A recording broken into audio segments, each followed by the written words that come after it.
So, obviously I've given everyone some little individual things. Most people are making the same mistakes, which is usual. You know, mistakes are common. But a few things to focus on in your push hands when you're doing your push hands.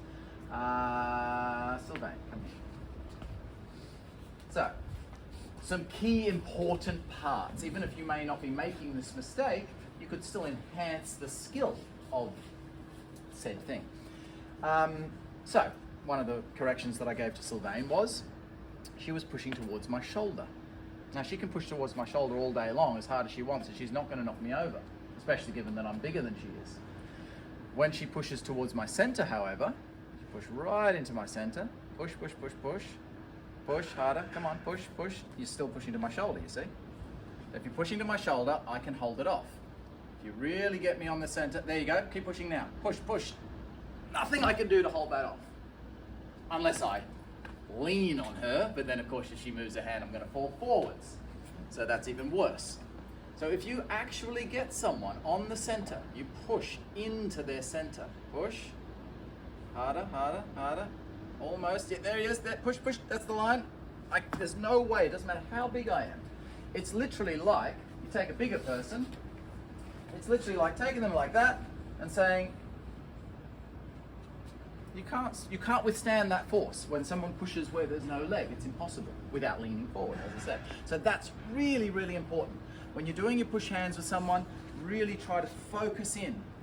Center, I've got to fit them there, right where there's no leg. Don't just push. I'll just turn my waist, I'll just shift my weight. No, oh, there. I'm going to push through them, through their center. That makes it up to them to get out of the way. The other thing is, which I corrected a few people on, you don't move them. She pushes on my center. I'm essentially going to do this. I'm going to move around her force. I do not move her force. I don't do it that much, of course. I do that by simply shifting my weight. You see, I've moved away from her. I've moved around her force. I have not done this. That's the key element. Lots of people are making that mistake. Push at there. Pushing to the side. I don't want to ever push to the side because you're using very weak muscles if you're trying to do that. If you wanted to push someone to the side, that's how you would do it. You've got to use a stronger arm, like in double push hands. Anyone who knows that? Double push hands, you use the hinge arm or the hand arm. You don't use the hung hand. Another very important element that I told to a few people, but everyone should know it. If you're not doing something, if you're only do something if it's doing something. So, I'm going to do something. That's doing something to her. She has to then move. She's got to get out of my way. I'm attacking her. So I'm doing something that has an effect on the other person's body. Okay? Now I'm doing something that has no effect on her body. I'm still pushing on her. I'm pushing from the side. Now I'm a lot bigger than Sylvain, right? I can't, no way that I can push through her center like that, because it's a very weak movement to push laterally from the side. Maybe if I was this big I could, but generally speaking that's a very weak movement. Plus, if I'm neutral at this point and she yanks my arm forward, step back and do this movement like that, I don't mind that. Even if she makes me move, I don't mind, I can go with it. But if I'm already going like this and she quickly yanks, I get pulled off. There's more chance that I'm off balance because I'm trying to issue force where I shouldn't be. So if in doubt, go neutral. Especially when you end up, this is just basic single push hands. It's very simple. We're just doing one little basic exercise. But when you start getting into, when you start getting in, I don't know, maybe you're in here like grappling or something. Maybe you're on the floor grappling. I won't do it now because I haven't got mats on the floor, but let's say, whatever, kind of you're in close.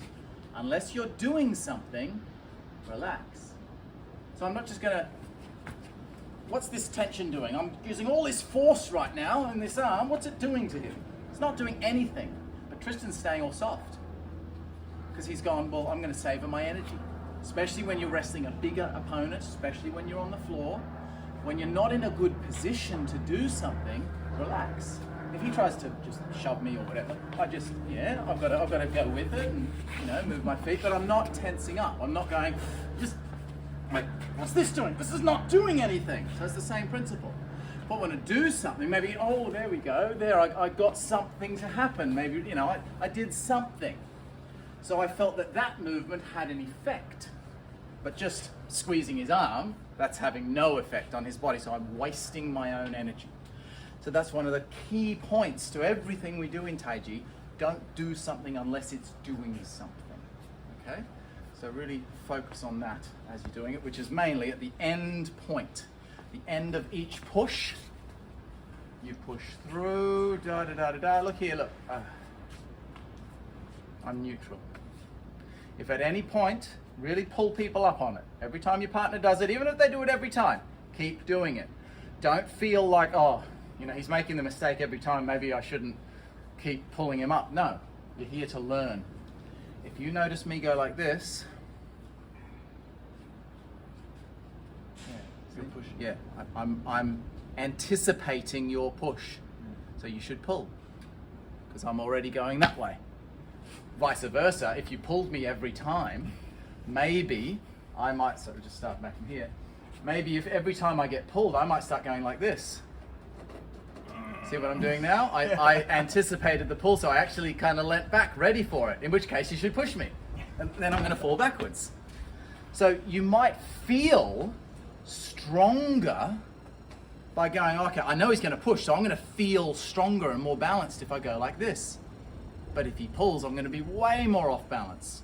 So when you're neutral, you feel, as a beginner, like you're at more risk, because you feel like, oh, shouldn't I be doing something? No. Because you're doing a set exercise, you know what he's going to do. I know that you're going to push to my center. So that makes me kind of start thinking, I feel safer here. But as soon as you go past that one little exercise and you start going pull or push, then you start learning the benefit of what it is to be neutral. You've got to always be neutral. As soon as you do this, as soon as you do this, a good fighter, so a dude who doesn't know anything about fighting, they won't know anything, but that's the point of push hands. It's not only my practice. If I'm making a mistake and going like this, you're showing me that I'm making a mistake by pulling forward, but also you're learning to be sensitive to movement. So if you're doing the wrong thing and sort of leaning forward, and I keep going like, oh look, I don't want to keep reminding him that he's doing it wrong. Maybe you feel bad for the guy because he keeps doing the wrong thing, but that means you're training yourself wrong as well. Because if I feel that forward intent and I push against it, I'm learning all the wrong stuff. I can feel that straight away. There's yang force coming forward, so I should be here. I should be pulling and striking. As soon as I feel neutral, okay, if he's neutral, I can do what I want. I can pull, I can push, I can strike, I can do what I want when he's neutral. Because there's no better way. He's not there or there. It's not better if I do this or that. He's neutral, so I'm just going to go, well, I hope this works. Try something when someone's neutral. But if they're not neutral, you've got to exploit the weakness. So it's not just about you showing up his mistake. You're getting good training for yourself. So if you feel it from me, if I feel, we'll do just a few rounds, just keep doing your push hands. So if I stay neutral, you just do the normal push. If you feel something different at any point, you've got to learn to do something different. There, straight away, see? So as soon as I did that little forward intent, he's learning to adapt to that. So have a think about those important aspects as we keep